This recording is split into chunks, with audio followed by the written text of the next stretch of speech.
survive, thrive, stay alive. It's time to get prepared with the Prepping Academy podcast.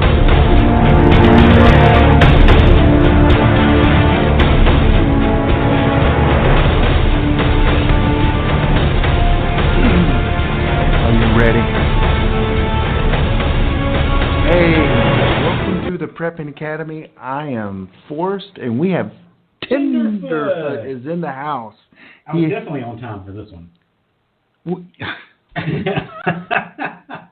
Dude, so we recorded another show right before this one because that's the way we do this. We rock it. And he shows up 5 minutes beforehand. That's plenty of time. That's plenty of time. Okay. At least I'm here. You're here, rocking it. That's it. So, and during the break, I did a funny on my phone, and I laughed, and tears came out of my eyes. It was good. Like, I could not breathe. I was totally not ready for that. That was good. Hey, you guys are listening to the Prepping Academy. We do a show once a week, most of the time. This week, 2 in one night. It's double release Tuesday because they'll be released tomorrow. And make sure you have your tacos. Double taco Tuesdays. That's the Speedy Gonzalez. So we just finished with Cloyd. It's hard to talk when you can't hear yourself. With Boyd Craven. I know you got all we had to switch headphones and all this stuff because he literally comes in with a shirt on his back and that's it. Not even a nose. I got pants on. I do have the pants on. You know, you want me to hit this button over here? Go for it. And I forgot, you got me all. Just go to the Prepping Academy, Prepping with ING, Prepping Academy website, sign up for a mailing list. You'll win big things. We'll send them to you. Wow, a break from authors. I don't think she's written a book. Are you reading about her now? You're checking your mail. Hey, we're doing a high-quality professional show, and what are you doing? You're looking at memes on the internet. I'm about to leave for a week, and I'm trying to, multitask. Okay, so you have been gone. I have been gone. It's been such a blessing. Nice. No, you've been missed. Thank you. And you did things around the world, I'm sure, like you always do. That's it. But this week is going to be interesting. Yeah. Because we are actually going on a trip together with a bunch of other people. That's right. We have a mission together. We have a mission. You have a job to do there. I have a job to do there. You're in charge, and we're doing different things. But I kid you not. The first thing he says in the first 5 minutes he's here, before the show goes on the air, he looks at me straight in the eye and goes, "Hey, I'm going to need your help. Can you help me this week?" And I'm like, "What? What do you mean you're going to need me?" Oh, and then we start the show. So he is trying to recruit me to help him. That's right. My job is always more important. My needs. That is. What is wrong with you? Listen, I got it. You want to do it so bad. I do. You're going to have to explain it to him. Well, I have this. I don't want to explain it to him. You don't want to explain it to him. I hope they could not hear that. This is a rated PG. I typed this word in and hit play, and it read this word, and it just cracked us up. Yeah. So, but tonight, so preppingacademy.com. Yeah. One of our sponsors is the Conflicted Card Game. We're not going to read one tonight because we got such a big guest on. Probably, I hate saying this because I don't want to belittle the guests we've had, all the guests we've ever had on, because we've had the biggest names in the industry. But tonight is my favorite person. It's Nicole Apelian. I believe that's right. Apelian, yeah. From The Alone Show. And I loved it. Hey, Bear. Hey, Bear. She kept talking to the bears. She was awesome. And so she is on the show tonight. And we're looking forward to that. That's right. And the show is coming out. It started last week, I think. No, I think it's this week. Oh, is it this week? It's this week. Okay. Yeah, that's why we're at camp. Oh, I do have it already DVR'd. Yeah. we're going camping with a large group of people. Some may not come back alive. That is for sure. So, oh goodness. So this is going to be, like I said, I've been looking forward to this, and I have to give credit. And I don't want to give credit to this guy too much because he's in all these books, and I've been trying to get him killed off. His name's Chin. You probably know him. He's in all these authors write about him, and I just tried to get the authors to get him to kill him out. I don't know, just jealousy. I don't know what it is. But Chin introduced us on Facebook to this lady, and I am so looking forward to it. And you got anything to say before we bring her on? Man, I'm excited to ask some questions. I'm actually looking because you were talking about the book, and I was trying to find out if she was writing the book or. Oh, she's a smart lady. So I know. She's probably written all kinds of things. And then I don't want you to make me feel so bad. So I'm going to make you feel bad because you got to understand, every author we've ever had on, I look across to Tenderfoot and say, hey, have you read any of his books? This is live too, and it's on purpose. No, I haven't got to him yet.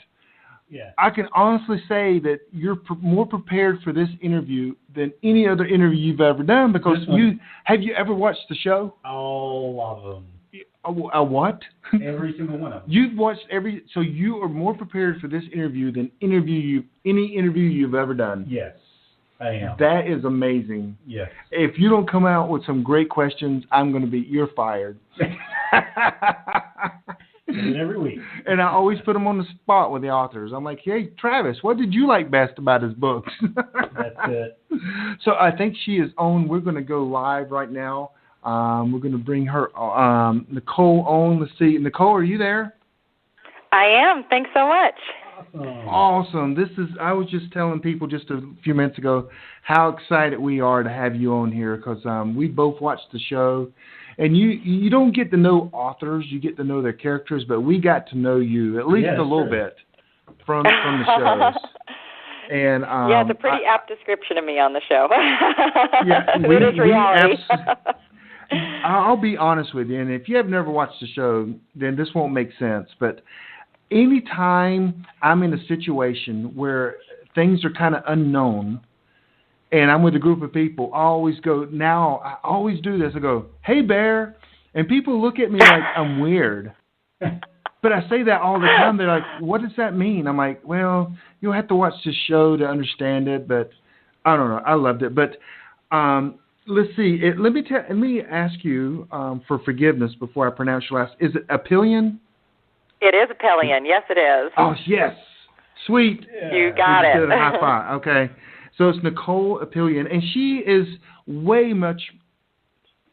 a lot more than what the show. I mean, she was on the show. Yeah. She did unbelievable. But, man, I started looking at your resume on your website, and you're a doctor, a scientist, a mother, educator, researcher, safari guide, herbalist, instructor, a coach. I mean, are you the president of the United States as well? Have you been? That's coming soon. No. Apparently I can't stick to one thing is the reality of it.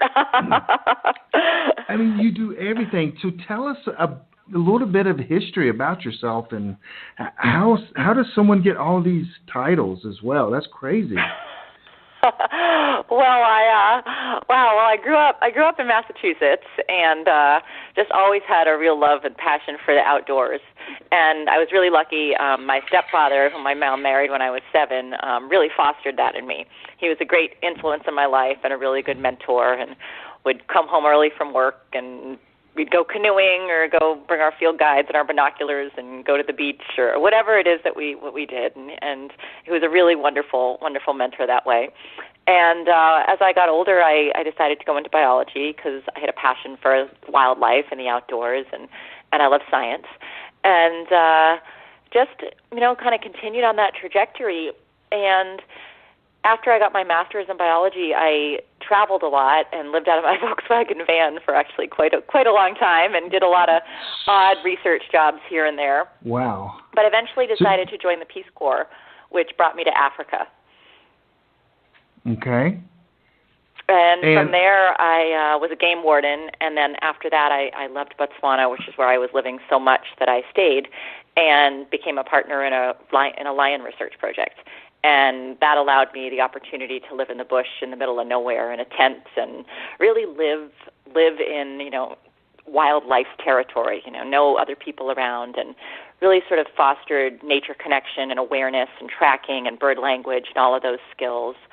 And then later on got involved with the Kalahari San Bushmen, and I've been working there now for 23 years over in Botswana. And, they really helped me hone those sort of hard skills, like how to make a fire from scratch and how to tan an animal hide and how to look at my surroundings as my grocery store and my pharmacy. And when I moved back to the Pacific Northwest, I originally had moved out here in 91. When I moved back here for good, I really decided to hone those skills here, and kind of, in a roundabout way, led me to where I am today. So that's a little bit. That's my background in a very, very small nutshell. I think it's so great with this is Tenderfoot. With all of that, with your background and stuff, and what you've done in Africa and everything, a lot of people don't know this, but I have an anthropology background, and I just see that you have that as well. So that's no. Hey, Tenderfoot, no one cares. This isn't about you, Dan. I finally have a connection. I care. Okay. So you have a connection with one of our guests. That's amazing. It is. That is awesome. And so with this incredible background, I mean, gosh, you seem like you've lived like 4 lives in there. That's just unheard of. And you enjoyed being alone in Africa? I mean, because the Alone show was mostly mental. I mean, when we talked to Chris or Alan Kay, they said it was all mental, very little skills. And so that had to help you for the show, right? Yeah, definitely. I think the time in Africa really helped me hone the skills of actually being by myself.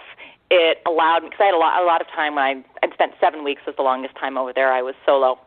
Of course, I didn't have to get my own food and all of that. I would go to town, which was about 3 hours away every couple of weeks, and be able to pick up supplies. But it really gave me that opportunity of being by myself and realizing, I think a lot of people haven't been solo before, especially without access to a cell phone or the internet or Facebook or any of that.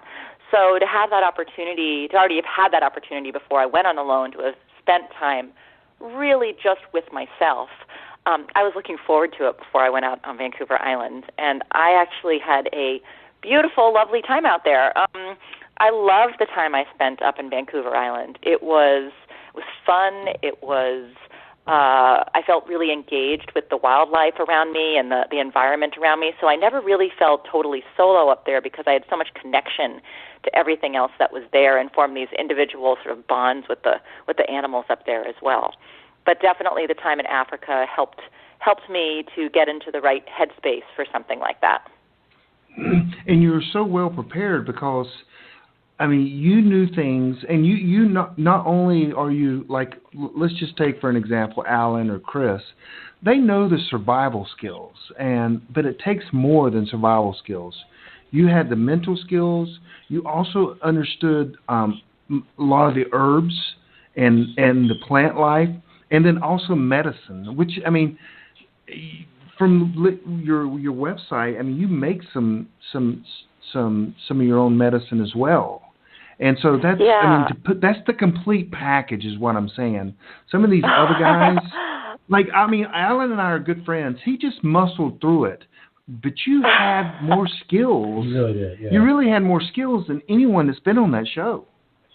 Oh, well, thank you. I think some of them would beg to argue, but thank you. That's right. We have a lot of skilled people on that show, and I'm really proud of the cast that was out there on the show as well. Each and every one of them were really well qualified.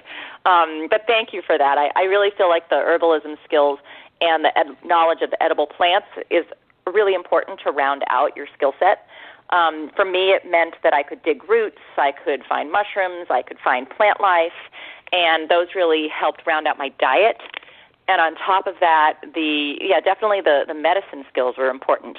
At one point on day 43, they didn't show it actually on the TV series because it apparently wasn't a big enough injury, but I sliced my knuckle off on one of my fingers and really? Completely off. Wow. Yep. and it was really cold. My hands were literally freezing, and I was filleting a fish in the water, and I had quite a large knife out there, and the last fillet, it just sliced my knuckle off, and it's right on the knuckle where I bend it, so a lot of blood, and I tried to keep the flap but lost it. And it was a really deep cut, and had I not had the knowledge of herbal medicine, I probably would have gotten a pretty bad infection and had to tap out. But I didn't. Right. I was actually able to heal it and barely have a scar left today. So the knowledge of the plants around me was really, really helpful. And I collected a lot in advance, so that by the time it froze, I had a lot collected and in my shelter. And that's what I ended up using when I cut my knuckle off. I went back to my shelter, and luckily I had dried yarrow and things that I could use, which is a great antibacterial, that I could use on that wound and be able to heal it out in the field. So in a sense, your skills, I mean, that is really cool. Your skills actually in a real world situation, because you really did slice it. I mean, I won't say it saved your life, because you did have that lifeline out. But that's cool. Not cool. That's incredible when you can use skills that can possibly save your life. And 99.99% of the world have no clue what to do. And you've honed these skills and become an expert at it as well. That is pretty sweet. I'm always learning, There's always more to learn. I was just teaching a medicinal herb class and medicine-making class on Saturday, actually, and it was really wonderful. I had 20 students, and I went into Portland, just a couple hours from where I live, in order to teach. And the class was so knowledgeable. There were definitely some people that had a big herbal background in the course. And I love when I teach like that, because I love learning from students. They have good questions that make you delve even farther into what you're looking into. And I really find that by teaching these sort of skills, and I teach wilderness skills kind of across the board, and prepping skills and survival skills, whatever you want to call them. I find the more I teach, the more questions you get, and that really makes you dive in a little bit deeper. And I also think it's great for students to take classes from different people. I always say ask different instructors the same question, because you'll get different answers. And I love that as well. And I find I teach at a lot of primitive skills gatherings, and it's hard sometimes to take classes when you're teaching because you're so busy. But I always try to make time to at least take a class or two when I'm teaching at these gatherings, because there's so many skilled people there. And I don't want to stop my learning. Part of why as you said in the beginning, I have so many things that I do, is I like to delve in deeply to a lot of different subjects. And I'm not afraid of being a beginner, obviously if you delve into something new, you're going to start over, right? It's like being a child and you're going back to school and you know nothing. And I think it's important to keep learning, and even if you know nothing, to dive in and, try it out and learn more. So I enjoy doing that. Well, what is a shame, I'll just be honest with you. If it wasn't for 57 days on the show alone, the world, in a sense, I would have never got the opportunity to meet you, see your skills, and admire what you do. Yeah. And I'm thinking, oh my gosh, I'm so thankful for the show, and the things that people, because the show, I think, opens a lot of people's eyes up to go, when you take some of the best survival people in the world and you put them in that environment, you really get to see what's important and what's not important when it comes to life. Right. Mm-hmm. And I don't know, a lot of my friends have watched it and they freak out and they go, oh my gosh, I couldn't last a day. I'm like, yeah, you're going to die. Anyway, but I'm so glad you were on the show. And did you have your classes in your training academy or whatever you call it, or school? Did you have that active before you even went on the show? Yeah, I've been teaching skills for a long time. Actually, Jose Amoedo, who was on my season, he lasted 59 days. He lives up in the Yukon. He was the only person I actually knew on the season when we ended up at boot camp and we all, met each other for the first time. He and I have been teaching together for about 15 years. So I've been teaching these skills for quite a while, and really have enjoyed it. But it's been nice, after having been on the show, it definitely, like you were saying, it allows more people to have access to the knowledge that I have, and it also allows me to be able to share my story with people, and bring it to more people, which is been a wonderful thing, and I feel that was a real gift that the show gave me, and part of the reason that I wanted to go on the show in the first place. So, can you tell us something about the show that maybe no one knows? Like, hey, this is what happens. Oh, inside information. Yeah, just something, just to kind of bring us more into the show, like. Just some little. Oh boy, I'm trying to think of some juicy nugget. I don't know. Yeah, that's a question. Something that wouldn't violate my NDA. Let's see. Oh boy, I could tell you Mongolia was wild, but I can't say too much more about it. It's going to be a really interesting season, let me tell you. People are going to want to watch it. Season 5, the fan favorite show. I think one of the things that's it's really kind of a thing that maybe people don't realize is. All of us on the show we're friends. I never felt like I was competing against anybody else. I was just really competing with myself.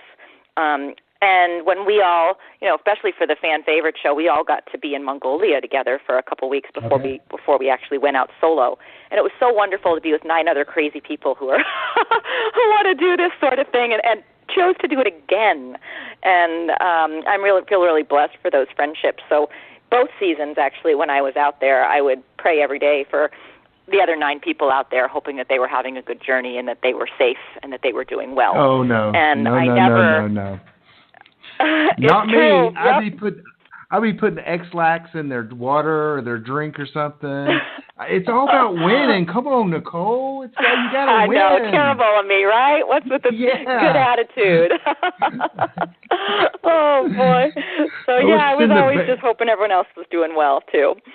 So I wanted the best Steve for Bird, everybody. I would send all the bears and wolves over to his area. So he There, bear. Hey, bear. Yeah. There, bear. Over there. Someone sent them all to me. I had cougars, wolves, and bear at my site on Vancouver Island. I don't know. I think Larry sent them over to me. Let's blame him. I love Larry, so I can say that. You're so nice and humble even when we interview. You're supposed to say, I wanted to win, hoped everyone else tapped out. Come on.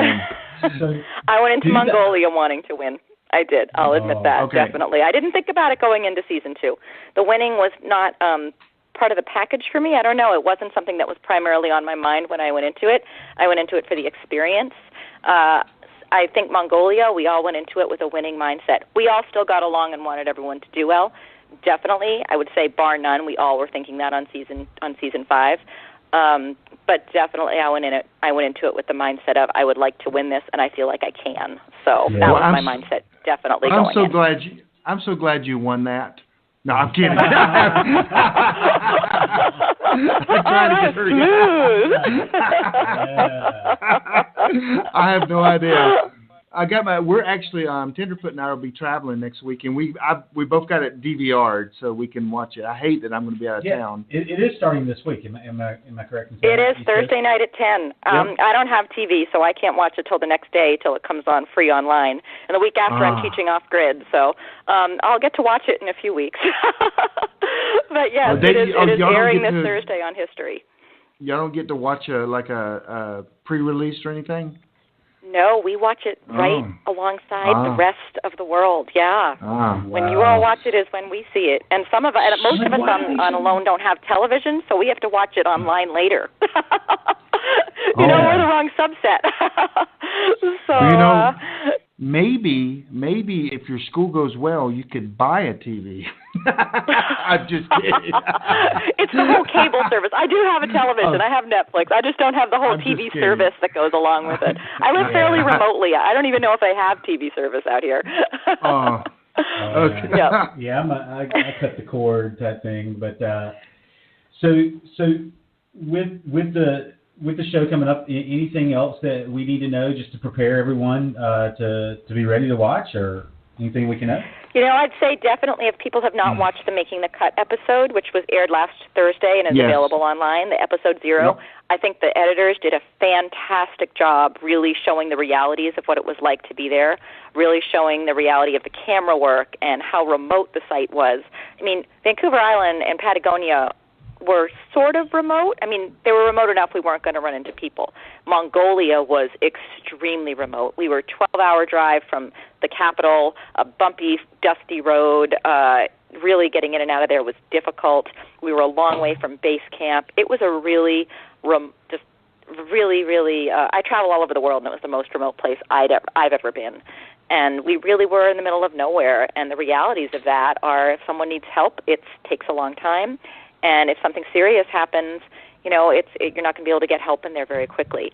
And I think that Making the Cut episode does a nice job of really outlining what this season is going to be like. And it shows it's real. What they're showing there, they didn't, you know how often reality TV tries to make it seem more dun, dun, dun, dun, more dire than it really is. But really, I think they did a good job at showing what the reality was of being out there. And I actually watched the Making the Cut video when Larry was out here visiting. We were teaching a 5-day workshop together, and both of our hearts dropped into our stomach when we were watching it. We looked at each other and go, did we really do that? Were we crazy? So it sort of reminded us of how crazy it was, and what a chance it was to do that. So. Well, I know you guys, did you get to pick 10 tools again for this show, I'm sure. Same. Is that right? Yes, same. Did you pick the same ones you picked the first time? I didn't. I switched out my axe. There are not a lot of large trees up where we were in Mongolia, and I decided to switch the axe out for a multi-tool. And I also brought snare wire because I thought it was important. I could use it as cordage. I could use it for trapping. I could use it to make hooks for fishing poles, to be able to, like eyelets, to be able to build fly rods or whatever it is that, we all did out there. But I thought that would be an excellent use of an item. And the multi-tool I brought, I actually changed the screwdriver because I don't need no screws there, right? I made it into a chisel, and then I took the can opener and changed it into a spoon gouge so I could carve with it. And then there's that day I found the huge can of food that I couldn't open. No. Oh, yeah. And I was going to say that would have been a sad thing, right?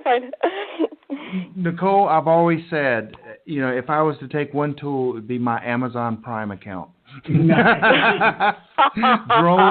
drone delivery. Man, I would have it made. I mean, it would be tough. I'm picturing the drone delivery. Yeah. Yes, drone delivery. I would win hands down if no one else could pick that. Credit card account. Great item choice. Yeah. No, my luck, my wife would cancel the credit card or something, turn that down. Oh, boy, that's fantastic. When y'all are out there, do y'all get to, outside of the list, I don't think I've asked this question. I've spoken with Alan before, but I don't, can you take a book or a picture or anything like that, or a few pages of anything? They took photos. There's no reading material allowed, no pen and paper, no reading material, because they don't want you to write things down and get your words and your feelings out that way, or to read a book and be able to fill your time that way. They want you to tell everything to the camera. And you do. You end up telling every little feeling and thought that goes through your head goes to that camera. And someone watches all of that footage, and someone knows me very well. So they don't allow you to do that for good reason, right? They want you to be able to tell your feelings to the screen. They do allow you to take a photograph. That's the only thing that they allow. So and the first season I took a picture of my kids. This season I didn't. I didn't want them to pull me home again. So. Yeah, that'll teach some kids. So did you ever record it and they go, and then go and edit and record over it? Or we're not allowed to. It's in our contract. We're not allowed to delete a thing. Yep. So no. And there were moments that I thought, I really wish I hadn't recorded that, because I had the camera on all the time. I filmed everything. And but nope, there's no. If you record it, it's out there. So, and most of us record pretty much everything. So anything we say or feel or do, or any mistake we make, is captured on camera. So if someone wants to, if they want to show your mistake over and over, they have, they can. And think about that. I mean, think how many mistakes we all make on our day-to-day lives, or being out in the woods and we do something silly or stupid. Then think about if you do that, and then all of a sudden, 5 million viewers have to get to watch that, and they're judging you on that 1 or 2 or 3 mistakes that you make. And it's hard sometimes, you read those comments from the armchair warriors that talk about how they could do it better, but the reality is we all make mistakes. Ours are just aired. Right. See, mine would not be necessarily mistakes. It would be me talking about everyone I know in a negative connotation. My mother-in-law, I would just be going. Yep, you got to be careful about what you say. That's for sure. I'd come back and have no friends. So, Yep. So let me ask you. I tried to put you in a category before the show. You're not a prepper, maybe a little bit. You're not maybe more of a survivalist. A survivalist, a homesteader. Where would you kind of fit in there? All of the above, or just a naturalist? Yeah, I think I always say I'm a wilderness living instructor because it encompasses survival skills as well as sort of homesteading and also just I like to live in harmony with nature, rather than pushing against it, and that's why I say wilderness living skills instead of survival. Survival is you get in, you get out, you get yourself found, you're out in 72 hours. Wilderness living is you live in harmony with nature. Now, I also do teach prepping and that sort of thing, and in those cases, and signaling and all of that. So if you need to get out and be found, I do teach those skills as well. But, if on a show like Alone, we're really trying to live in harmony with nature and do a long-term living situation. So I kind of put myself more in that category, though I do also teach prepping. I love teaching prepping. It's really fun. I love teaching people what they should have on them at all times for fire, shelter, water, food, signaling, and medical. And I really like empowering people with that knowledge. I feel like a lot of women and also kids hear it better coming from a woman. It's something about it's teaching the same stuff that maybe a big burly guy is teaching, but somehow certain factions of our society are able to hear it a little better if it's coming from a woman's mouth instead of from some big dude. So I feel like I make prepping accessible for people that might not normally be into prepping. As you said that, what came to my mind was, you familiar with the Andy Griffith Show? Yeah. Okay. At one scene, if I remember correctly, this kid said he couldn't swim, and Andy picks him up and throws him in the water. That's how a man does it, and a woman would never do that. That's kind of what you're saying there. Yeah, I think he picks the kid up and throws him in. Yep. It's a different way of teaching. I taught a class a couple weeks ago, a 5-day class, and I had a lot of beginners in it. I had some people who really knew what they were doing, a survival school instructor, as a matter of fact, and a couple of instructors who were there. But I also had a lot of people who were new to the skills world, and I really was proud of them for coming by themselves and taking this class. And I think part of why they took it is because I was teaching it, and it was from a woman's perspective. And they didn't know anything, and had they been thrown into a situation where it was a skills class where it's really tough and they push you really hard and they expect people to drop out, there is a place for those types of classes, but that's not my teaching style. My teaching style is providing people feeling like they're in a space that they can actually learn. I feel that people, when they are stressed out, you actually don't learn and retain information very well. And I find if you're in more of a relaxed environment and you're learning things bit by bit, you tend to retain that information and you're able to step into it. And all those people who took the class who were beginners now feel empowered to take a next level class. And I feel like if they'd been in a class where it was more militaristic, I guess you would say, perhaps that they wouldn't have ever, first of all, they probably wouldn't have taken it, and secondly, they never would have come back. And now, they're doing things that they never even thought were possible. And I really like opening up the skills world to people like that. So how did you get into, I guess, doing this? I mean, how do you turn that into a business and whatnot? And I'm sure the show has helped out a lot, but I'm just kind of curious about that. I mean, I would love to learn about that. Yeah, I've been teaching skills before I started my own, wilderness school or whatever you want to call it. I taught at primitive skills gatherings, and I still do. I still teach it like 3 to 4 of those a year. And those gatherings are amazing because all of the skills instructors, everyone teaches for free. And I think people don't necessarily realize that. I probably teach for 2 months out of the year for free. And I think, and all the people do that teach at those gatherings. And I always think how great. And a lot of people learned from those gatherings. I have a lot of great mentors whom I learned from that still teach at those gatherings. And I feel like it's sort of a way to give back. but it's also like family. It's old home week, and my kids have grown up going to these gatherings and had the opportunity to grow up in the skills world because of these, and have a lot of freedom and feel pretty good about their skill levels because of these gatherings and the people that are there. So I sort of just took that to, I guess the next level in teaching, from my home and teaching for other schools. And I don't know, it seemed like a natural progression. I've always been a teacher. I'm a part-time professor at Prescott College and in their graduate school, and I love teaching.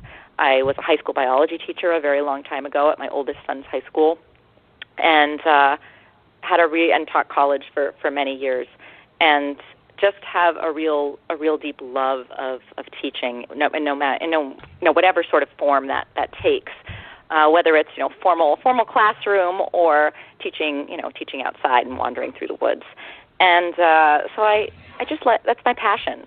So it seemed like a natural progression to hold classes and teach that to other people and have other people feel empowered when they have that knowledge, and then they can go on and learn more and teach it to other people. So it's just a spreading of knowledge, and it feels if you hold knowledge, you should spread that knowledge.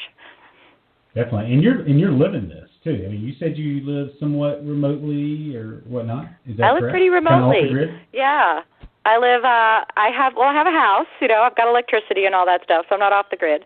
I have internet, which is how I'm talking to you, is through my internet phone, because I don't have cell phone service where I live. It's too remote for cell phone service. Wow. And I need internet for work. But I live a quarter mile off the nearest road down a big gravel driveway.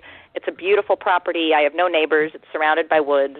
I can't hear anybody here. A lot of bear, mountain lion, elk, deer on my land, and I teach right here on my land, on my property. I can run classes from here. Are you in the American Redoubt, or is that a ways from you?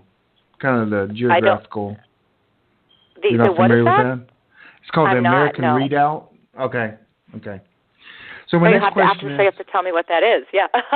Well, it's kind of a redoubt is where a lot of patriots, we'll say, have moved to Washington, the Oregon area, and they're in a sense claiming it in case the crap hits the fan, they can work together and survive.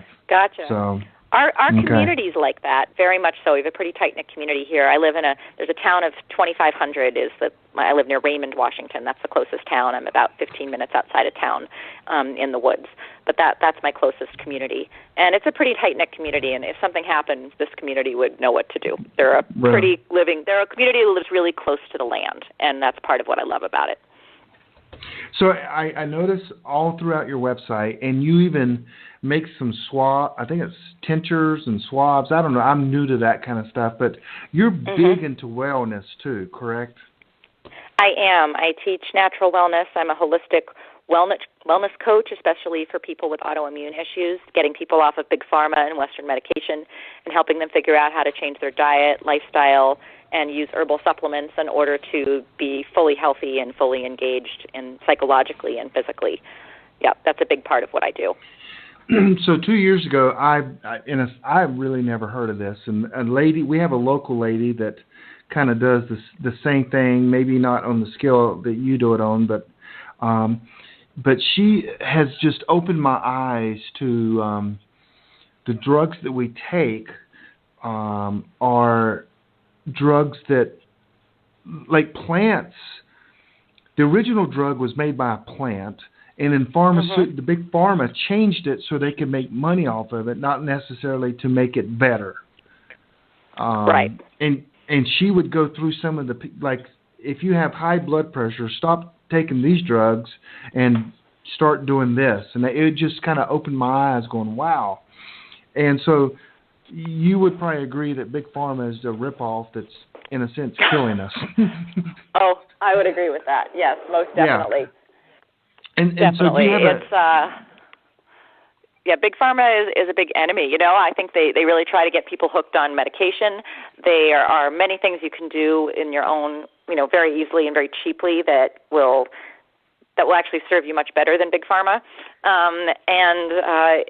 I think it's really, I think people, often people follow their doctors blindly because people are scared when they get sick and they listen to what their doctors tell them. And not that doctors are, they're trying to do the right thing, of course, but I think it's important to question and to do your own research and to maybe also talk to a naturopath if you're going to be going down that road and see what they have to say. Because they're not run by big pharma. Right. Did you have anything on the health? You pointed to my notes. No, because I don't know if you were going to ask that because I was going to ask. Okay, you can ask that. Okay. I don't want it's like I'm changing gears or whatever here, but I was just curious about like your survival kit and speaking of wellness and stuff like that, because yours would probably look a lot different than maybe Alan's or someone else's on the show or some of the other guys that we have on this show. So what would your survival kit, your EDC, whatever you would call it, what would you carry in yours? Actually, Alan and my survival kit looks bizarrely alike. Okay. We, the plants and things, I have my first aid salve in there because it's really sometimes you can find the plants that you need and sometimes you can't. So I always do carry my first aid salve in my survival kit as it's important to have that with me. But mine has the basics of fire, multiple. I always have redundancy, right? 1 is none and 2 is 1. I always have at least a few ways to make fire. I have tinder with me. I always wear a ferro rod around my neck. I always have another ferro rod on me. I always carry a couple of lighters. I always have tinder. Multiple ways to make fire. Water, I always carry purification, whether I have both water tablets because sometimes you're moving quickly. I have extra water bags on top of my water bottle. I have a single stainless steel, actually I have a titanium right now, water bottle that I can boil water in. It has a nesting cup. You want to make sure it's single walled so you don't blow it up. I have water for purification systems, both a water filter and water tablets. Water is so important.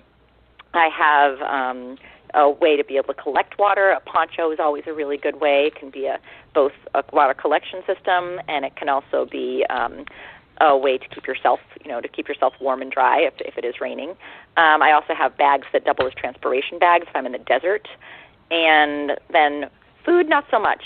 Food, you can go a long time without food. I have some basic food procurement. In my car, I have food. My car kit's completely, different, and I have my huge bug-out bag and all of that. But I'm just talking what I have on me 24/7.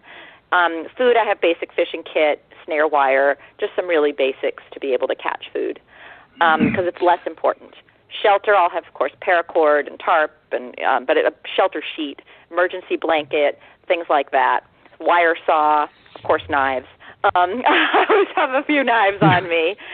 And then signaling and medical are huge, of course. Signaling if you really do need to be found. And my kids, it's really important. My 10-year-old has his own kit that goes in his backpack. He likes to go for wanders in the woods, and I know that he'll be okay. He can make a fire, and he can signal for help and all of that, and has a blanket, emergency blanket in case of emergency, and he gets cold. But signaling, signal mirror and flashlight and whistle and all of the usual things there.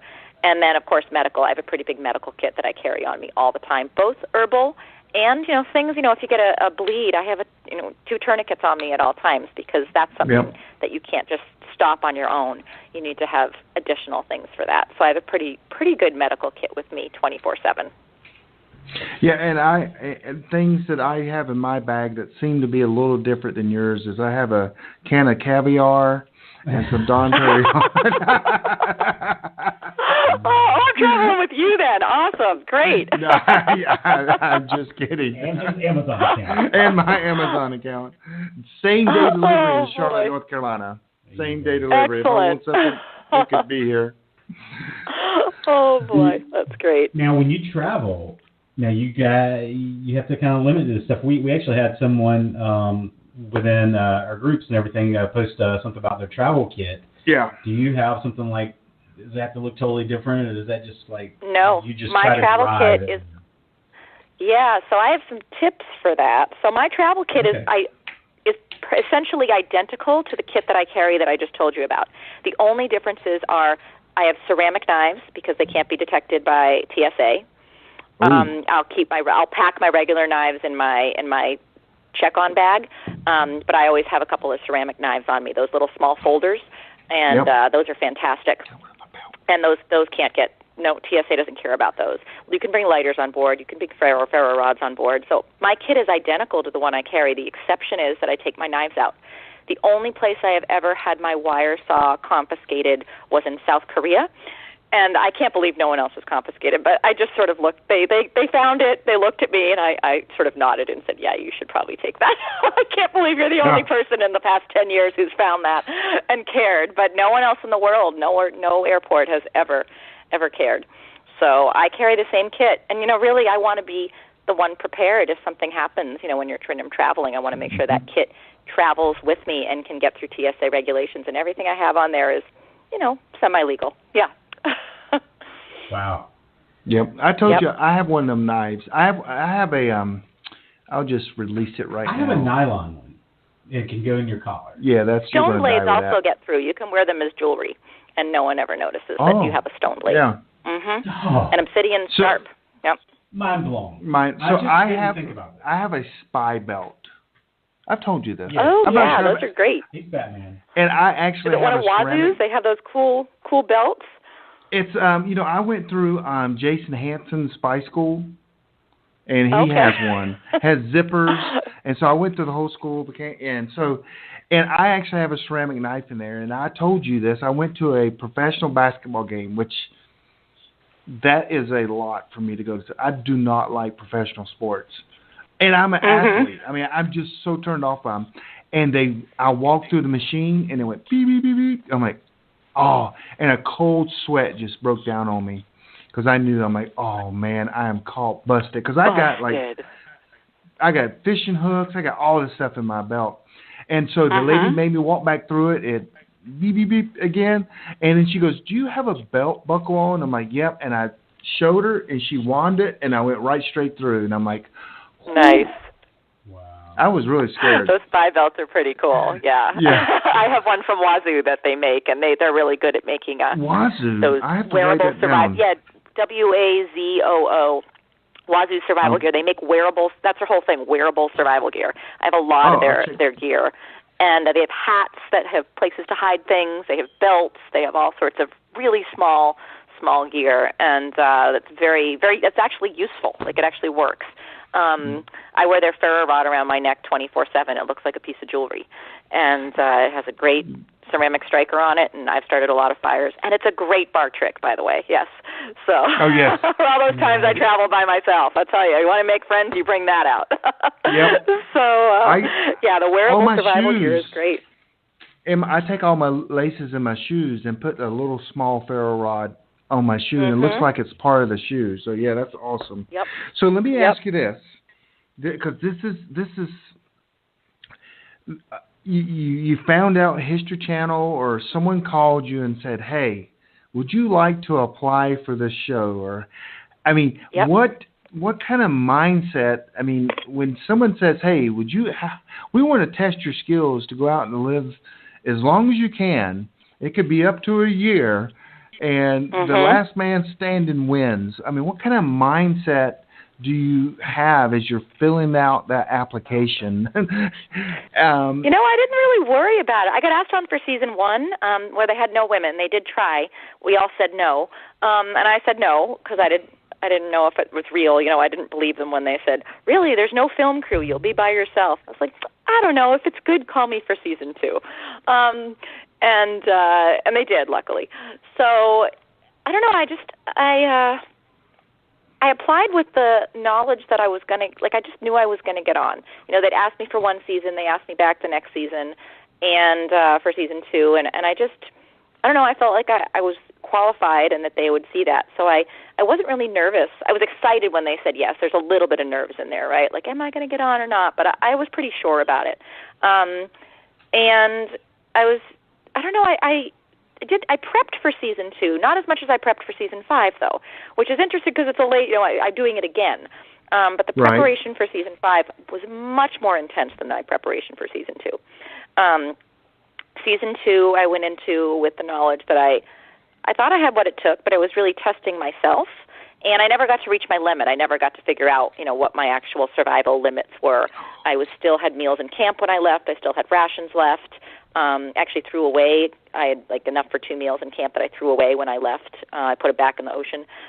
When I ended up leaving on day 57, one of my kids called me home, and that's why I ended up leaving.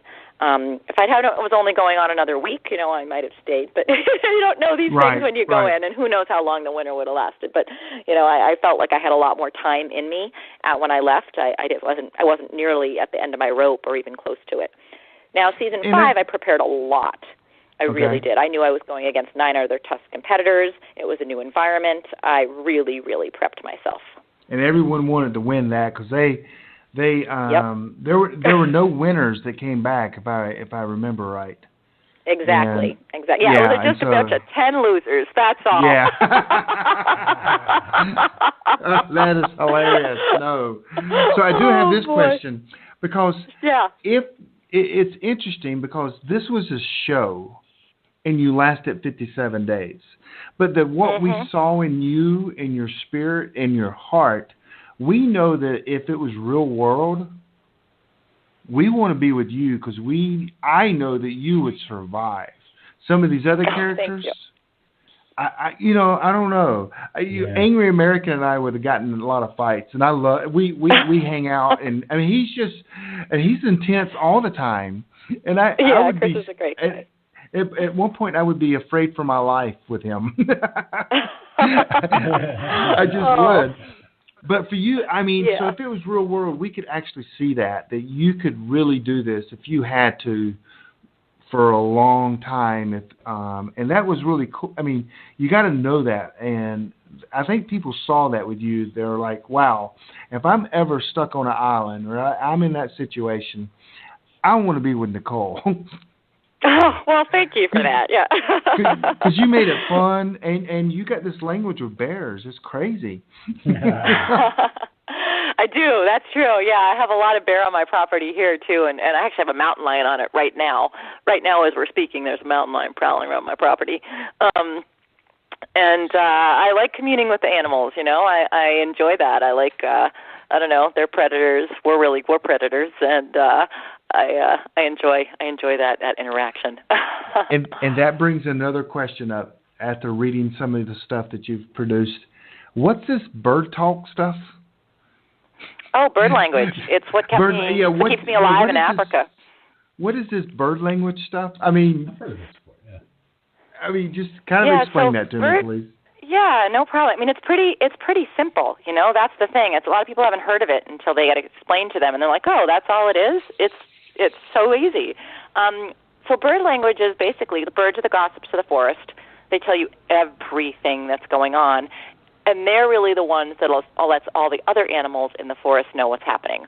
So if a Cooper's hawk comes in, all the birds go silent, all the songbirds do, and that there's a Cooper, at least around here, a Cooper's hawk's coming in. If you have birds popping up in a little bit of a line, there's a dog, maybe it's a coyote or something coming through. If the birds are doing a sort of umbrella around this animal, it's a cat. You can tell by their calls what sort of wildlife is there. And when I lived in Africa, and I still guide there. I have a safari company, and I guide over in Africa. And this is how I keep clients alive, is through bird language. And I work with the Kalahari Bushmen, who are just brilliant at it. And a man named John Young, who has a great website, birdlanguage.com, and he wrote a book about bird language called What the Robin Knows that's super accessible. And you read it, and you go, oh, I've got this. And anyway, so, over there, I know from the bird language, I know if there's a poisonous snake. I know if there's a mongoose. I know which is not a worry to me, but it sure is a worry to birds, for birds. I know if there's a cat that's there. I know if there's danger coming. And that's really important to be able to tune into the language of the birds.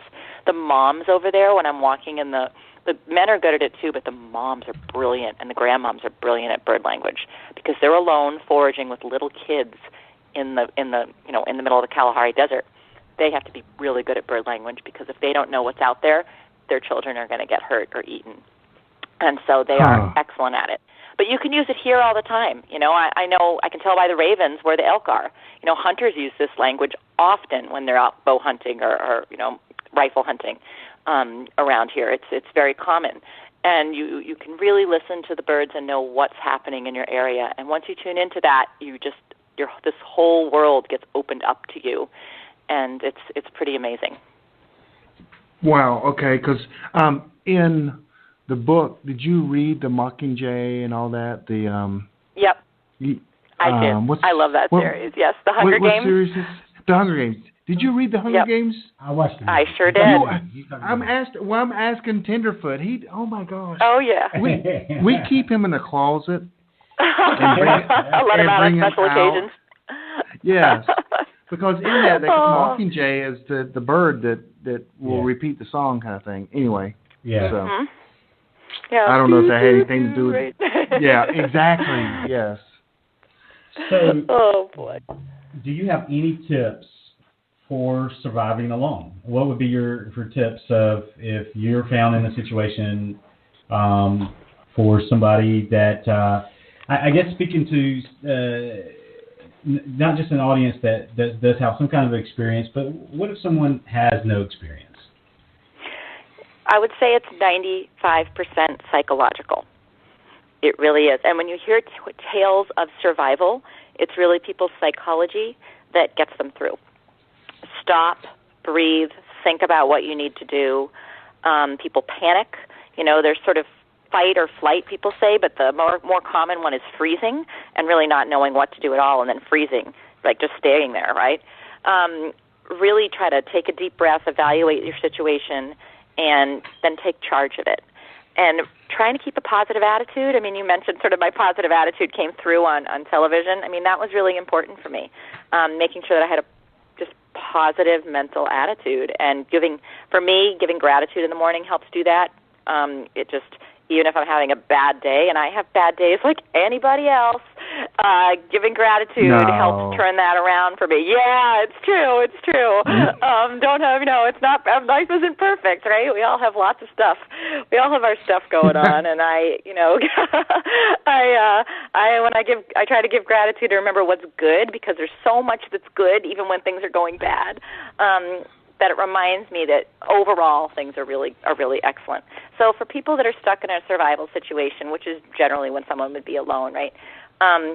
Definitely keeping your spirits up is huge. And of course, doing things like avoiding hypothermia and accidents and injury and that kind of thing. But 95% of it's just in your head. So I would think that's the most important thing, psychology of survival. Yeah. Awesome. That is amazing. It has been a pleasure having you on. We're coming up at the end of our show, but Nicole, I hope to have you on again. I hope to meet you one day. I think you being on the West Coast and me being on, we'll make it happen. I'll travel out there sometime. It's been a pleasure having you on the Prepping Academy. Thank you. And I'm going to have all your links, your link to your site on the podcast when it comes out. And it has absolutely been a pleasure. I've been so excited. Oh, it's been a pleasure for me as well. About having you on. Thank you so much. And I have to tell Chin, I have to give Chin a thumbs up because he introduced us again. Oh, he's such a great connector. Oh, don't say that. Oh, my gosh. You're going to build his ego you don't. up. Took the words right out of your mouth, huh? Right. He really is. He's so good at that. So. Yes. Yep. Well, thank you for coming on, and you take care, and we will love to have you on again. Yes. And maybe even in the next few weeks talking about the show, maybe. We'll see. That'd be good. I'm excited about that. Yep. Yeah. Things are going to be happening starting Thursday night. So, yes. Yep. Well, thank you. Very exciting. Thank you very much for being on. Yep. You all have a great evening. You too. All right. Thank you, Nicole. All right. That was Nicole Apelian from the Alone Show, the series. The new one's coming on Thursday night. What an amazing lady. Yes. I'm telling you. I want, if I'm stuck on an island, I want to be with her. Now, this is what's crazy. We are a prepping show. She doesn't call herself a prepper. Not so much. She preps, but yeah. Right. But she doesn't have this mindset, and like we call ourselves that. Correct. So her versus a prepper. Her versus who? A prepper. Her versus a prepper. Oh, she wins every time. Okay. Because a prepper dies because his stuff runs out. If you can't survive off the land and make your own medicine, That's the goal in all this. And I always say that. Preppers die. We got to merge into the survivalists and homesteaders and become this new name, this new thing, like what she is. Right. What Nicole is. She's got it all. She's the complete package. Because when something happens, and she's not worried about what's going to happen. She is just and she understands the mental. And, a lot of things I teach is, hey, there's three aspects. There's things you got to buy, things you got to learn, and there's mindset.